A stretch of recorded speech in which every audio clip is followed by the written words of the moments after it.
let's go ahead and start importing from backtesting, import backtest. So you can see now I'm going back to the old way, and the reason is so you can see there's multiple ways to do this. It just depends on what you want to do. You could bring in some data here. I'm not going to actually. So I'm going to import TALib, and then we're going to say import pandas as PD, and then class my strategy, pass in the strategy, and then remember we put in a time period.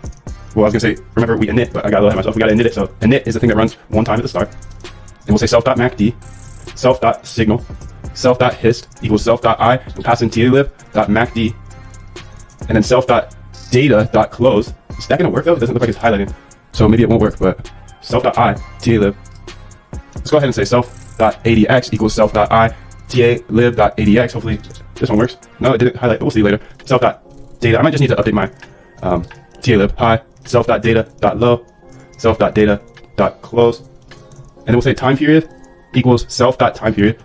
And then we'll say self.market is bullish. We'll just say that. We'll set it to false to start. Now this is just a new strategy, so you might be a little confused here, right? Like, what am I doing? I'm just building on a different strategy. So there's just like different things we need to init. And then we say if self.macd, if it equals -1, or if it's over self.signal of -1, then market is bullish. Call it true. Elif self.macd -1, self.signal -1, then market is bullish with equals false. I want to keep coding because I think this is where you're really going to be able to put in your own strategies. Go ahead and say 20. If it's over 20, then we want to say if market is bullish, then we want to do self.buy. And then if or else, we want self-stop. Because if it's not bullish, it's bearish.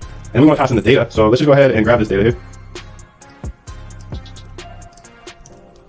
We're going to go ahead and bring in the backtest. PT equals backtest. And we'll pass in the data. And we'll pass in my strategy. And we'll pass in, remember, the high commission. I like high commissions because it's like if it works with the high commission, it's even better. Cash, we'll do a mil. 2, 3, 1, 2, 3. And then the stats will be bt.optimize. Again, we're optimizing here. So this is why I love backtesting.py is you can optimize things. Final. Sorry, I need to put this in quotations. Equity, final, dollar amount. Does that look right? Yeah. No, actually, I need to put it right there. And then say time period equals range. So we're saying between 10 and 30.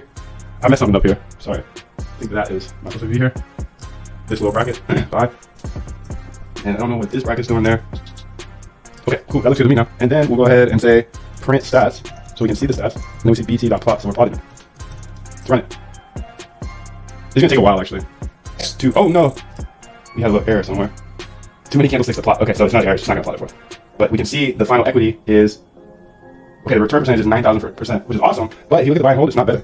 The annualized return is 70%, which people would die for, which is awesome. The Sharpe ratio is 0.52. So you can see it's just too many trades to print on a screen or on the actual chart. But let's go ahead and use a daily one, see if we can get a little less trades here. Not less trades, but yeah, I mean less bars. Copy path here. Let's paste this in here. It'll still optimize. I just wanted to make sure to give you a few examples in this video so you fully understand how to use backtesting.py. And if you have questions, you can just ask in the Discord. Look at this. This is a solid strategy. It doesn't trade a lot. It's only make one trade though. So it's, I mean, whatever. You gotta find strategies to trade a little bit more, in my opinion. Otherwise, you just buy and hold. But I think we went over 3 or 4 strategies in this video. I hope this helped make sense of backtesting.py. It's my favorite backtesting platform. I used to use Backtrader. It's cool as well.